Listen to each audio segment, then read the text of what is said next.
나치 독일이 폴란드를 점령하고 있었을 때 그 폴란드 내에 유태인들이 살고 있었습니다. 근데 그 유태인들이 살고 있는 그 지역에 시장이 있는데 그 시장에 한 노인이 나타나서 빈 책상을 앞에 두고는 이렇게 소리를 쳤습니다. 가장 중요한 것을 팝니다. 여러분, 가장 중요한 것을 팝니다. 이렇게 외치는 겁니다. 근데 그 책상 위에는 아무것도 없었습니다. 지나가던 기손이 의아해서 그 노인에게 물었습니다. 아니 노인장, 이 책상 위에 아무것도 없지 않습니까? 그러자 노인이 이리 가까이 오라고 하면서 그의 귀에 대고서 이렇게 속삭였습니다. 희망을 팔고 있습니다. 나의 동포여, 희망을 잃지 마십시다. 여호와는 우리의 도움이십니다. 오늘 본문에 보면 이와 비슷한 사건이 기록되어 있습니다. 남왕국 유다가 바벨론에 의해서 멸망을 했습니다. 그래서 많은 사람이 죽고 또 많은 사람이 포로로 바벨론에 끌려갔습니다. 그래서 바벨론에서 70년 동안 이제 포로 생활을 하게 되었습니다. 이제 하나님의 약속과 말씀대로 70년이 끝났을 때 바벨론이 망하면서 그 바벨론의 포로로 있던 이스라엘 백성들이 이제 고국으로 돌아오게 되었습니다. 그러나 포로 전체가 다 돌아온 것은 아니고 일부만 돌아왔습니다. 그들이 돌아온 예루살렘 성은 폐허된 그대로였고 그리고 성전도 무너진 채 그대로였습니다. 돌아오긴 했지만 해방이나 귀환의 기쁨보다는 이 국토를 어떻게 재건할 것인가, 그리고 어떻게 무너진 성전을 다시 세울 것인가 하는 큰 걱정거리들이 그들의 가슴을 누르고 있었습니다. 바벨론에서 돌아온 이 유대 민족에게는 세 가지 문제가 있었습니다. 첫째가 바로 뭐냐면 가진 것이 없었습니다. 경제적인 어려움이 있었단 말입니다. 금이 한양한 것도 아니고 돈 벌고 성공해서 돌아온 것도 아니고 70년 포로 생활하다가 노예 생활하다가 돌아왔으니 가진 것이 없었습니다. 그래서 먹고 사는 것도 너무나 어려웠습니다. 그런데 무슨 그 수로, 무슨 돈으로 이 성전을 재건하고 그리고 예루살렘 성벽을 다시 지을 수 있단 말입니까? 즉 그 경제적인 문제에 사로잡혀서 그들은 생계 자체가 위협을 받고 있었습니다. 그러니까 그 당시 스가랴가 사역을 하고 있었을 당시 유다 백성들의 모습은 너무나도 경제적으로 어려움에 처해 있었다는 거예요. 그 두 번째 문제는 뭐냐면 국론이 분열되고 있었습니다. 민족이 분열되고 있었습니다. 먹고 살기가 각박한 데다가 이렇다 할 영도력을 가진 지도자가 없었습니다. 그러다 보니까 자연히 백성의 마음이 하나로 묶여지질 못했습니다. 자기 생활에 급급하다 보니까 나라와 민족을 생각할 겨를이 없었습니다. 성전을 짓자 하면은 돈이 어디 있느냐 그러고요, 성을 쌓자 그러면 힘들고 어려우니까 천천히 하자 그런 겁니다. 그래서 백성들의 그 마음이 자꾸 분열이 일어나고 있었을 때가 바로 스가랴가 사역하고 있을 때 당시의 모습이었습니다. 세 번째 문제가 어떤 문제였냐면 외세의 유업이 있었습니다. 주변에는 사마리아인, 에돔인, 애굽인 이런 사람들이 살고 있으면서 70년 동안 멋대로 예루살렘을 왕래하면서 그 거룩한 땅을 짓밟았습니다. 그리고 그들은 입을 모아서 막 돌아온 유대인들을 향해서 막 비난하기 시작하라는 겁니다. 하나님을 믿는 나라가 이 꼴이 되었느냐, 하나님이 지킨다더니 잘도 지켰구나, 성을 너희 힘으로 재건하는 거 보자, 그러면서 빈정거렸습니다. 돈푼이나 벌었다고 하는 그 유대인들은 바벨론에 그냥 남은 채 돌아오지 않았고요, 여기저기 흩어 살고 있었던 유대인들이 70년 만에 모이기는 했지만 서로 뜻이 맞지 않은 데다가 외적은 그들대로 조수하고 잘 되나 보자, 너희들이 성을 쌓나 보자 이러면서 유다가 망하기를 고대하고 있었던 겁니다. 그런데 그때 하나님께서는 스가랴 선지자를 통해서 막 이스라엘에게 재촉을 하시는 겁니다. 너희들 하나님 성전을 지어라, 예루살렘 성을 재건하라. 하나님께서 막 이렇게 재촉을 합니다. 성전을 맨손으로 짓습니까? 뭔가 있어야 되고 또 뭘 하려면 백성들의 마음이 이게 안정이 돼야 되잖아요. 지금 궁전이 막 분열되고 있는데 하나님은 그런 것 알아는 것 하지도 아니하고 그냥 다시 성전을 지으라, 그리고 성벽을 쌓으라 이렇게 말씀을 하시는 것입니다. 여러분, 여기서 우리는 지금 우리나라의 현실을 보아야 합니다. 우리나라의 현실은 그 유대 스가랴 때의 현실처럼 너무나도 그 상황이 흡사합니다. 지금 우리나라는 경제적인 어려움에 처해 있습니다. 얼마나 경제가 어려운지, 2.4%의 경제 성장을 호언장담했던 우리가 지금은 2.0으로 내려앉았습니다. 계속해서 경제적인 어려움을 다 호소하고 있습니다. 정치적인 혼란은 말할 것도 없고, 지금 우리나라의 국민이 분열이 되고 있는 조짐까지 보이고 있습니다. 대외적으로 보세요. 북한의 야욕과 위협, 일본은 극도로 좋지 않은 감정에 의해서 우리나라와 대치하고 있죠. 중국 또한 우리에게 결코 유리한 나라는 아닙니다. 그 어느 때보다도 미국과의 관계도 원활하지 않습니다. 모든 것이 다 어려워요. 꼭 스가랴 선지자가 돌아왔을 때 그때 유대 민족의 모습과 너무나도 흡사합니다. 이럴 때, 우리나라의 현실이 이럴 때, 정말로 안개 속에 있는 것 같던 그런 현실 속에 있을 때 우리는 이 현실적 어려움을 어떻게 해결해 나갈 것인가?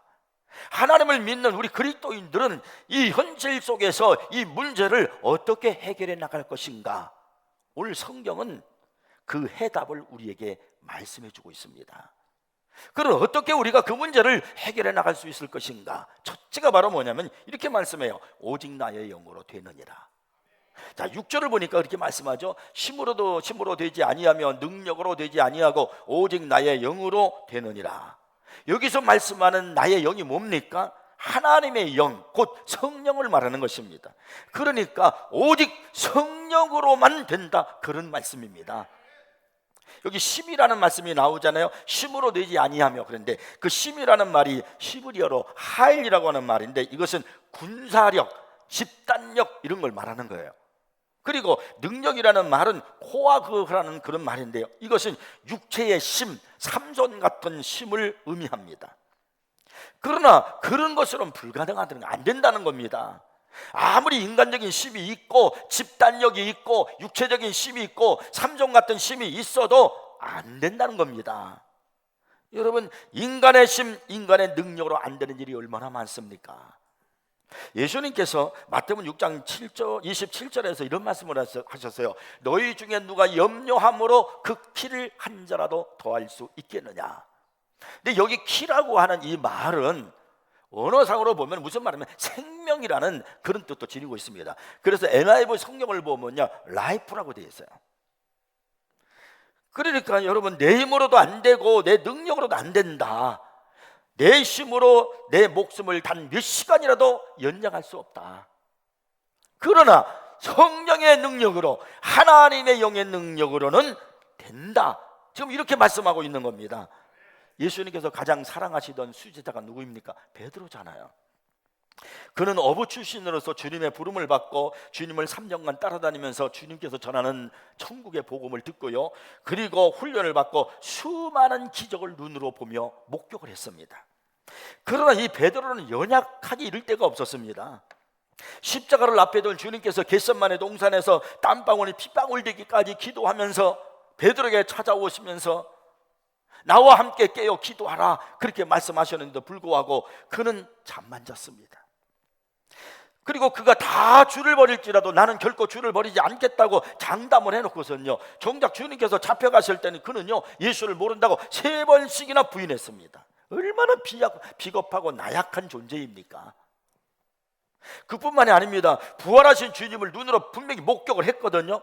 그런데도 주님의 그 분부를 버리고 갈릴리 바다로 옛생활로 고기 잡으러 돌아가고 말았습니다. 그러나 오순절 성령이 임하고 나서는요, 그냥 완전히 달라졌어요. 이제는 기도의 사람이 되었고 능력의 사람이 되었고 담대한 사람이 되었습니다. 한 번은 요한과 함께 기도하러 성전 미문으로 올라가는데 나문서부터 앉은뱅이를 보게 되었습니다. 그는 항상 그 자리에 앉아서 구걸하고 있었어요. 그래서 베드로도 항상 보는 사람이었어요. 그런데 그날따라 성령의 감동이 오는 거예요. 그래서 늘 보는 사람이었지만은 오늘은 그냥 지나칠 수가 없었습니다. 그래서 그를 붙들고 소리를 쳤어요. 나사렛 예수 그리스도의 이름으로 일어나 걸으라 그랬습니다. 그랬더니 순간 나무서부터 걷지 못하는 이 안진뱅이, 이 사람이 벌떡 일어나는 겁니다. 아마 그 자신도 놀랐을 것이고 구경하던 사람도 놀랐을 것입니다. 그러나 가장 놀란 사람은 누구냐면 베드로였을 겁니다. 베드로 자신이 깜짝 놀랐습니다. 왜냐하면 연약했던 나요, 비겁했던 나요, 무력했던 나요. 그런데 예수 그리스도께서 보혜사로 오셔서 성령님이 함께 하시니까 나를 통한 이런 능력의 역사가 나타나게 된 겁니다. 그리스도께서 나를 통해서 위대한 역사를 이룬다는 사실을 아는 순간, 그리스도께서 나를 쓰고 계시다는 그런 것을 아는 순간, 그는 믿음과 함께 깜짝 놀란 겁니다. 이제는 옛날 베드로가 아니에요. 그렇게 비겁하던 베드로가 용기의 사람이 됐을 뿐만 아니라 밖에 어떤 핍박과 밖에 조롱을 받으면서도요 담대하게 말하는 사람이었습니다. 사도행전 4장 19절에 보면 이렇게 그가 박해 속에서 말합니다. 하나님 앞에서 너희의 말을 듣는 것이, 너희의 말은 박해하는 사람들의 말이에요. 하나님의 말씀을 듣는 것보다 옳은가 판단하라.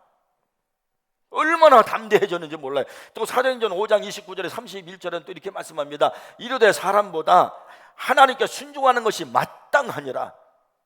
너희가 나무에 달아 죽인 예수를 우리 조상의 하나님이 살리시고 이스라엘에게 회개함과 죄사함을 주시려고 그를 오른손으로 높이사 임금과 구주로 삼으셨느니라. 놀랍지 않습니까? 공회에 들어가서 핍박하는 이 초대교회 이 사도들을 박해하는 그들에게서 매를 맞고 나오는데요, 예수 그리스도를 전하지 말라고 그랬어요. 매를 맞고 나오면서도 성경의 사도행전 5장 41절에 보니까 그 그리스도로 인해서 고난당한 것을 기뻐했다라고 기록하고 있습니다. 야고보가 헤로당에 의해서 목이 잘려 죽었습니다. 순교당했습니다. 이제 베드로가 잡혀갔습니다. 이제 하룻밤만 지나면 베드로는 역시 야고보처럼 헤로당에 의해서 그는 죽임을 당해야 합니다. 이 밤이 지나면 그의 생명은 끝나는 거예요. 그런데 그 잡혀있는 그 밤에 그가 감옥에서요, 어쩌면 세상에 그렇게 태평하게 깊은 잠을 잘 수가 있는지 몰라요. 천사가 와서 그의 옆구리를 쳐서 깨워야 일어날 정도의 잠을 잘 수 있었습니다. 정말로 그는요 담대한 평온의 마음을 가지고 있었습니다. 어떻게 해요? 성령님이 역사했기 때문에 그런 거예요. 성령의 심에서 그렇게 된 겁니다. 성령 받고 나니까 아무리 고난이 와도요, 아무리 어려운 일을 당해도 두렵지 않고 놀랍지 않습니다. 성령께서 나와 함께 계시고 나는 하나님의 사랑받는 자녀라는 것을 믿게 해 주신 겁니다. 성령 받기 전에는 몰랐다가 성령 받고 나서는요, 병들어 있어도 하나님께서 나를 사랑하신다는 사실을 깨닫고 나니까 오히려 감사하게 되는 겁니다. 성령 받기 전에는 원망불평하다가 성령 받게 되면요, 실패를 했을 때도 어려움을 만나도 하나님께서 나를 사랑하신다는 사실을 깨닫고 오히려 실패 앞에서 찬양을 합니다. 어려운 고난 가운데서 하나님을 찬양합니다. 그래서 성령 받은 사람은요 세상이 달라져요. 세계관이 달라지고 세계가 달라지고요, 가치관이 다르고 인생이 달라집니다. 은혜 안에서 하나님의 자녀된 세계관, 자녀된 인생관을 가지고 살아가는 거예요. 그래서 성령의 사람, 하나님의 사람은 세상 사는 것이 다릅니다. 성령이 내 안에 계시면요 모든 것이 다 달라져요. 전에는 별로라고 생각하고 그렇게 시원찮게 보였던 남편이, 아내가 성령의 은혜를 받고 나니까 그렇게 위대해 보이고 자랑스러워 보이고 이쁘게 보일 수가 없는 거예요. 나는 불행하다고 생각했는데, 내 인생은 형편없다고 생각했는데 성령의 은혜를 받고 와서 보니까 내가 그렇게 행복한 거예요. 이게 성령 받은 사람의 모습입니다. 뿐만이 아닙니다. 여러분, 성령 받으면 얼굴도 달라져요. 스데반이, 성령 받은 스데반이 천사의 얼굴을 했다고 그랬잖아요. 그러니까 내가 성령 받으면은요 스데반처럼 천사의 얼굴을 하는 겁니다. 그때 여러분 돈 들여서 성형수술 할 필요 없어요. 내가 성령 충만 받으면요 천사의 얼굴처럼 되는 거예요. 천사의 얼굴보다 더 이쁜 얼굴이 어디 있어요? 성령 받은 사람은 자기를 이기고 교만을 이기고 나약함을 이기고요, 다 승리하는 겁니다. 오직 하나님의 영광을 위해서 살아가게 되는 겁니다. 잊지 마십시오. 오늘 성령에서 하신 말씀이요, 힘으로도 되지 아니하고 능으로도 되지 아니하고 오직 나의 영으로 되느니라. 성령으로 된다는 거예요. 하나님의 능력으로만 된다는 것입니다. 성령 받아야만 되는 겁니다. 성령 충만 받아야 됩니다. 예수님께서 부활하신 후에 제자들이 유대인들을 두려워해가지고 그들이 몰래 숨어 있었습니다. 근데 그곳에 예수님께서 나타나셨어요. 부활하신 예수님께서. 그리고 그 제자들을 향해서 뭐라고 말씀하셨냐면, 자막에 떴죠. 그들을 향하여 숨을 내쉬며 이르시되 성령을 받으라 그랬어요. 너희들이 지금 두려워하고 염려하고 초조하고 있지만 성령 받으면 해결된다. 주님이 그래서 성령을 받으라고 말씀합니다. 사도행전 1장 8절 말씀을 기억하십니까? 주님께서 승천하시면서요, 그곳에 모인들은 사람을 향해서 지상에서의 마지막 말씀을 하십니다. 부활하시고 40일 동안 지상에 계시다가 이제 하늘로 승천하시는데 마지막 하신 말씀이 자막에 지금 뜨잖아요. 오직 성령이 너희에게 임하시면 너희가 권능을 받고 그러셨어요. 이것이 예수님 마지막 지상에서의 마지막 말씀이었어요. 오직 성령이 내게 임하면 모든 것이 다 변합니다. 능력을 받습니다. 힘으로도 능력으로도 되지 않지만 성령으로 되는 거예요. 그러므로 여러분, 오늘 우리가 해야 할 가장 중요한 게 뭐냐면 성령 충만 받는 겁니다. 성령 충만 받기 위해서 여러분 힘쓰셔야 됩니다. 안 된다고 염려하지 말고, 어렵다고 불평하지 말고, 나의 영으로 되느니라. 성령님으로 됩니다. 성령 충만한, 성령의 능력 얻는 우리 성도들 되기를 바랍니다. 그 다음에 두 번째로 하나님이 하신 말씀이 있어요. 내가 무엇을 보느냐 이렇게 질문하세요. 2절을 보니까 거기에 나와요. 그가 내게 묻되 내가 무엇을 보느냐. 지금 천사가 스가랴에게 지금 하는 질문입니다. 하나님께서는 스가랴에게 8가지 환상을 보여주셨어요. 그중 5번째 환상이 오늘 본문에 이제 나타나고 있습니다. 2절 3절제 제가 읽어봅니다. 내가 대답하되 내가 보니 순금 등잔대가 있는데 그 위에는 기름 그릇이 있고 또 그 기름 그릇 위에 7 등잔이 있으며 그 기름 그릇 위에 있는 등잔을 위에서 7관이 있고 그 등잔대 곁에 2 감람나무가 있는데 하나는 그 기름 그릇 오른쪽에 있고 하나는 그 왼쪽에 있나이다. 등잔대가 보이고요, 감람나무가 보여요. 그런데 이 등잔대는 빛을 내는 거잖아요. 불을 밝히는 빛입니다. 그 빛이 있으려면 기름이 있어야 되잖아요. 그래서 감람 기름이 있어야 되잖아요. 그래서 하나님께서는요, 감람나무를 보여주는 거예요. 등잔대가 보이고 감람나무가 보여요. 근데 이 등잔대는 순금으로 만들어졌습니다.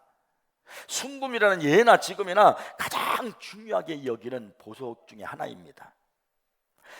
이 본문의 등잔대가 순금으로 만들어졌다는 것은 교회의 소중함과 탁월한 위치를 가리키는 겁니다. 구약시대에 하나님께서 성전에다가 이 등잔대를 만들고 불을 밝히게 하셨어요. 이것은 하나님이 그곳에 임재해 있다는 것을 보여주시는 겁니다. 이스라엘 백성들은 내가 이 하나님의 성전에 지금 임재해 있다라는 것을 알게 해주시는 거예요. 그래서 이 솔로몬이 성전을 건축하고 난 다음에 하나님께서 뭐라고 말씀하시냐면 내 눈과 내 마음이 항상 여기에 있으리라 그러셨어요. 오늘날 이 교회도 예수 그리스도의 핏값으로 사신 것이므로 너무나도 소중하고 귀중한 존재입니다. 근데 지금 하나님이 스가랴에게 보여주는 이 등잔대는 구약 성전의 등잔대하고는 달라요. 옛날 등잔대는 기름 그릇이 따로 있어서 7가지 밑에 있는 관을 통해 기름을 공급받았습니다. 그런데 이 새 등잔대는 꼭대기에 기름 그릇이 있기 때문에 직접 기름을 공급받을 수 있습니다. 원어 성경에는 이 관이라는 이 말에는요 7씩 7 이렇게 되어 있습니다. 등잔 하나마다 관이 7개씩 있다 그런 말입니다. 이처럼 새 등잔대는 기름 그릇이 꼭대기에 있을 뿐만 아니라 또 그 기름 그릇과 등잔을 연결하는 관들이 아주 많다는 거예요. 그러니까 하나님이 스가랴 선지자에게 보여주신 새 등잔대는 무한정 기름이 공급되기 때문에 꺼질래야 꺼질 수가 없고 그 밝기도 7배나 더 밝다, 그런 말입니다. 그 스가랴는 그 자신이 그 환상을 보고 너무나 특이해서 천사에게 물었습니다. 4절에 이렇게 말씀하죠. 내게 말하는 천사에게 물어 이르되 내 주여 이것들이 무엇이니까 하니, 그러나 천사는 바로 대답을 주지 않고 이렇게 말을 했습니다. 내게 말하는 천사가 대답하여 이르되 내가 이것들이 무엇인지 알지 못하느냐 하므로 내가 대답하되 내 주여 내가 알지 못하니이다 하니, 천사가 직접 대답을 해주지 않은 이유가 뭘까요? 내가 직접 알아보라는 거예요. 이것은 아주 중요한 문제니까 내 힘과 열정을 다 바쳐서 스스로 그 답을 알아내라는 겁니다. 이 성전의 등장 때는 다시 말씀드려요, 하나님의 임재를 상징하는 겁니다. 하나님이 여기 계시다라는 그런 뜻이 담겨져 있어요. 그러나 실제로 이스라엘 백성들은 그 사실을 잊어버리고 살 때가 너무나 많았습니다. 영혼이 깨어 있을 때는, 신앙이 살아 있을 때는 하나님이 이 성전에 계시다 하면서 그 등잔대가 눈에 보였습니다. 그러나 그들이 욕심에 빠지고 세상에 빠지고 죄를 짓고 있을 때는요, 그 등잔대가 성전에 있다는 사실조차 잊어버렸습니다. 하나님이 그 성전에 임재해 계시다는 사실조차 잊고 살았어요. 이제 하나님이 만드시는 새 등잔대는 과거 성전에 있던 등잔대는 달려 죄악의 바람이 아무리 거세게 불어도요 꺼지지 않는 특별한 등잔대입니다. 이 등잔대는 관이 7배나 많기 때문에 밝기도 7배나 더 밝다는 것입니다. 하나님은 이 순금 등잔대의 환상을 통해서 무엇을 말씀하시는 걸까요? 스룹바벨이 짓고 있는 이 작은 성전을 통해서 그 같은 은혜를 주시겠다는 약속입니다. 다시는 하나님의 백성들이 죄로 인해서 버림을 받는 일이 없도록 강력한 성령의 능력을 부어주시겠다는 거예요. 그래서 내가 죄악 가운데 빠지지 않으려면, 죄악에서 내가 헤어나올 수 있는 힘은 내 힘으로 되는 게 아니에요. 성령의 능력으로 되는 것입니다. 수가랴는 이 두 감람나무의 정체를 알고 싶어합니다. 그래서 그는요 등잔대 좌우에 감람나무는 무슨 뜻이냐고 물었어요. 그랬더니 천사가 뭐라고 대답했냐면 12절에 말씀합니다. 다시 그에게 물어 이르되 금기름을 흐르는 두 금관 옆에 있는, 그래서 여기 금기름이라 그랬어요. 그냥 기름이 아니에요. 금기름을 흘리는 두 금관 옆에 있는 이 감람나무 두 가지는 무슨 뜻이니까 하니, 그러니까 이 등잔대에 지금 흐르고 있는 이 기름은 보통 기름이 아니란 얘기죠. 금기름이니까요. 금기름은 불순물이 전혀 섞여 있지 않는 보배로운 기름을 말하는 거예요. 이 기름은 값으로 환산할 수 없을 정도로 값비싼 것입니다. 이것은 영혼을 살리는 약이에요. 이 기름을 가진 자들이야말로 세상에서 가장 부유한 자들입니다. 이 기름은 교회 안에 있는 말씀과 성령의 능력을 말하는 겁니다. 오늘 교회가 말씀과 성령의 능력으로 충만할 때 희망을 잃은 우리 민족에게, 어려워가는 우리 경제, 국민이 분열되고 있는 이러한 아픔 속에 이것이 모든 문제를 해결할 수 있는 길입니다. 교회가 등잔불을 밝히고 있어야 되는 거예요. 말씀과 성령의 능력으로만 할 수 있단 말입니다. 14절은 말씀합니다. 이르되 이는 기름 부음 받은 자들이니 온 세상에 주 앞에 서 있는 자니라 하더라. 천사는 감람나무에 대해서는 직접적인 대답을 하지 않았습니다. 다만 기름을 전달하는 관이 기름 부음을 받은 두 사람이라고 말합니다. 그리고 이 한 사람은 온 세상에 주 앞에 서 있는 자라고 말합니다. 이들은 감람나무가 아닙니다. 성경의 감람나무는 예수 그리스도를 상징하는 거예요.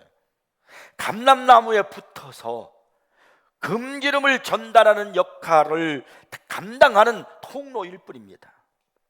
예수님을 영접하고 하나님의 자녀가 되고 성령이 내 안에 계신 그런 사람들은 모두 기름을 전달하는 관입니다.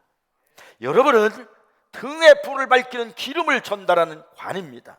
우리는 자기의 것으로 다른 사람을 축복할 수 있는 사람들이 아니에요. 우리는 금기름 같은 그런 하나님의 은혜를 받아서 전달하는 사람들입니다. 그러므로 여러분, 우리는 내가 그런 관이니까, 금기름을 전달하는 관이니까 녹슬거나 구멍이 나거나 그곳에 쓰레기 같은 것이 쌓이지 않도록 해야 됩니다. 그래야 등잔불을 꺼뜨리지 않을 수가 있고 온 세상에 은혜의 불길을 비출 수가 있는 겁니다. 여러분, 지금 우리에게는 금기름이 흐르고 있습니다. 그러므로 여러분, 이 흐르는 기름이 막히지 않도록 우리는 노력해야 돼요. 흐르는 그 기름이 한 방울도 새지 않도록, 그 안에 관이 녹이 슬어서 기름이 오염되지 않도록 순결하고 거룩한 하나님의 종으로 이 세상을 살아갈 수 있게 해달라고 하나님 앞에 기도해야 할 줄 믿습니다. 폐허 같은 세상에서 망가지고 병든 사람들을 말씀으로 일으켜 세우는 은혜의 통로가 되게 해달라고 기도해야 됩니다. 지금 우리나라는요, 누가 보더라도 정상적인 상태라고 할 수 없습니다. 전 세계 어느 나라도요, 우리나라처럼 공동체 의식을 갖고 사는 나라도 없습니다. 세계 어디에서도 말을 쓸 때 우리라는 말을 쓰는 나라는 없어요. 그래서 우리는요, 어느 곳에나 다 우리라는 그런 민족을, 우리 민족은 쓰면서 하나됨의 단어를 나타내고 쓰면서 살아갑니다. 우리나라, 우리 집, 우리 교회, 우리 민족, 우리 회사, 얼마나 많은 것에다가 여러분 우리라는 단어를 쓰면서 공동체 의식을 갖고 하나됨의 의식을 갖고 살아갑니까? 그러나 이제는요, 우리라는 말도 나라라는 말도 함부로 쓰기 어려운 그런 때가 되었습니다. 내가 말하는 우리는 누구를 지칭하는 말이고, 내가 말하는 나라는 어떤 이념에 근거한 나라냐 하면서 수개월 동안 우리 국민들이 두 쪽으로 갈라져 광장에 섰습니다. 서 있는 길은 다를 수 있습니다. 그러나 지향해야 하는 가치와 삶의 방식은 같아야 됩니다. 너희들을 몰아내고 우리들이 권력을 장악해야 한 나라가 나라답다고 생각한다면요, 그것은 어느 편에 생각해든 하나님 나라와 멉니다. 예수님께서 가르치시는 나라는요, 당짓고 평가라는 나라가 아닙니다. 예수님께서요, 십자가에 끔찍하게 피를 흘려 죽으신 이유는요, 평가라는 우리들의 모습을 하나 되게 하시고 화목되게 하시기 위해서입니다. 진정으로 하나 될 수 있는 길은요, 인간의 이념으로 사사하고 되는 게 아닙니다. 오늘 성경에 그 사실을 말씀하고 있잖아요. 이는 힘으로 되지 아니하며 능력으로 되지 아니하고 오직 나의 영으로, 성령으로 되느니라. 사람이 힘으로 해결되지 않는 문제들 해결할 수 있는 길은 오직 하나님밖에 없습니다. 우리나라의 문제는 성령의 능력이 임해야 해결할 수 있습니다. 우리 그리스도인들이 성령의 능력을 받으면, 그래서 내가 불을 밝히는 그런 금기름을 나르는 통로로서의 역할을 제대로 감당하면 이 나라가 해결됩니다. 어떤 아이가 큰 돌을 옮기기 위해서 온갖 수단을 다 동원했습니다. 지렛대를 이용하기도 해봤지만 아이는 자기가 하기에는 불가능하다고 판단했습니다. 그래서 곁에 있던 아버지에게 이야기했습니다. 아빠, 나는 최선을 다했지만 할 수 없어요. 그때 아빠가 이렇게 말합니다. 아들아, 너는 최선을 다하지 않았다. 너의 최선은 너를 돕기 위해서 기다리고 있는 아빠에게 도움을 청하는 것까지가 최선이다. 우리의 최선은 무엇입니까? 내가 노력하고 애쓰는 것이 아니라 나를 도우시는 하나님의 도움을 구하는 겁니다. 성령님으로 나를 도우시도록 요청하는 겁니다. 그래서 내가 성령의 힘을 의지해야 돼요.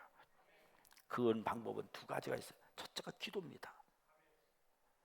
누가복음에 보면 11장에 보면 이런 말씀이 있어요. 구하라 그리하면 너에게 주실 것이요, 찾으라 그러면 찾아낼 것이요, 문을 두드리라 그러면 너에게 열릴 것이니 너희가 악할지라도 좋은 것을 자식에게 줄 알거든 하물며 하늘 아버지께서 구하는 자에게 성령을 주시지 않겠느냐. 그러니까 성령을 누구에게 주시냐면 구하는 자에게, 기도하는 자에게 주신다는 거예요. 두 번째는 성령이 누구에게 오시느냐 하면요, 사도행전 5장 32절에 말씀하기를 하나님이 자기에게 순종하는 사람들에게 주신 성령, 이렇게 말씀합니다. 하나님이 자기에게 순종하는 사람들에게 주신 성령, 누구에게 바로 성령을 주신다면 하나님 말씀에 순종하는 사람에게 성령을 주신다는 거예요. 그러므로 우리가 오직 성령의 힘으로 이 시대를 살아가기 위해서, 능력의 사람이 되기 위해서는 기도하십시오. 기도하지 않고는 안 돼요. 두 번째는 하나님의 말씀 들으셨습니까? 읽으셨습니까? 말씀에 순종하십시오.